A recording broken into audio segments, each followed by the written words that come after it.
"It is not your fault, Bart," said George Yoritomo softly. "You had a perfect right to go." Bart Stanton clenched his fists and turned suddenly to face the Japanese psychologist. "Sure, hell yes. We're not discussing my rights, George. We're discussing my criminal stupidity. I had the right to leave here any time I wanted to, sure, but I didn't have the right to exercise that right, if that makes any sense to you." "It makes sense," Yoritomo agreed, "but it is not the way to look at it. You could not have been with the Colonel every minute of every day. There was no way of knowing—" "Of course not," Stanton cut in angrily. "But I should have been there this time. He wanted me there and I was gone. If I'd been there, he'd be alive at this moment." "Possibly," Yoritomo said, and then again, "possibly not. Sit down over there on your bed, my young friend, and listen to me. Sit. That's it. Take a deep breath. Hold it and relax. I want your ears functioning when I talk to you. That's better.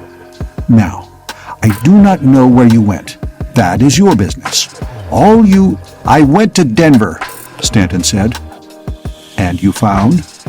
"Nothing," Stanton said. "Absolutely nothing." "What were you looking for?" "I don't know. Something about my past. Something about myself. I don't know." "Ah, you went to look up your family. You were trying to fill the holes in your memory, eh?" "Yes." "And you did not succeed." No. There wasn't anything there that I didn't remember. In general, I mean. I found the files in the Bureau of Statistics.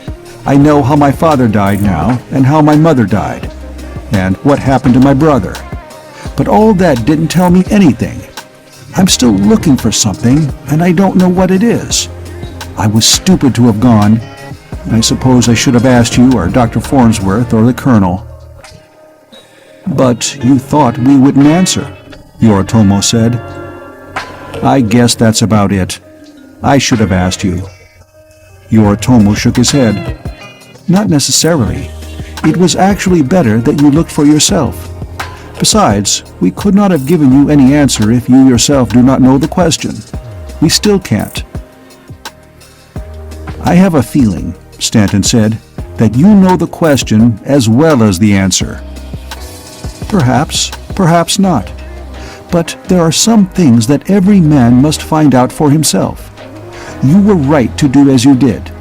If you had asked Colonel Mannheim for permission, he would have let you go. He would not have asked you to go to Government City with him. That's the whole damn trouble," Stanton snapped. "I'm the star boarder around here, the indispensable man. So I'm babied and I'm coddled. And when I goof off, I'm patted on the back." "And just how did you goof off?" Yoritomo asked. "I should have been there, ready to go with the Colonel." "Very well. Suppose you had gone. Do you think you could have saved his life?" "He could have saved his own life if he wanted to. Instead, he specifically ordered the guard not to shoot under any circumstances. If you had been there, the results would have been the same. He would have forbidden you to do anything at all. The time is not yet ripe for you to face the knife.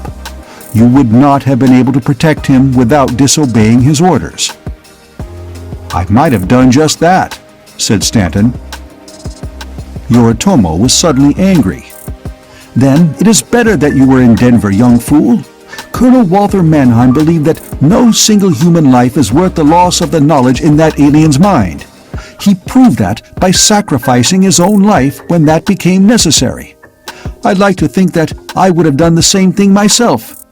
I am certain Dr. Farnsworth would. We would rather all be dead than allow that fund of data to be lost to the rest of humanity." But who will carry on with him dead?" Stanton asked. "He was the one who coordinated everything. You and Farnsworth aren't cut out for that sort of thing. Nor am I." "No," Yoritomo said, "but that has already been taken care of. Mannheim had a replacement ready. A message is being sent out in Mannheim's name. since we are keeping the Colonel's death secret for the time being. You are the only indispensable man, Stanton. The rest of us can easily be replaced. The lives of dozens of human beings have been sacrificed. 5 years of your own life have been sacrificed to put you in the right place at the right time. And the job you are to do does not and never has included acting as bodyguard for Colonel Mannheim or anyone else. Understand?" Stanton nodded slowly. "I understand, George. I understand."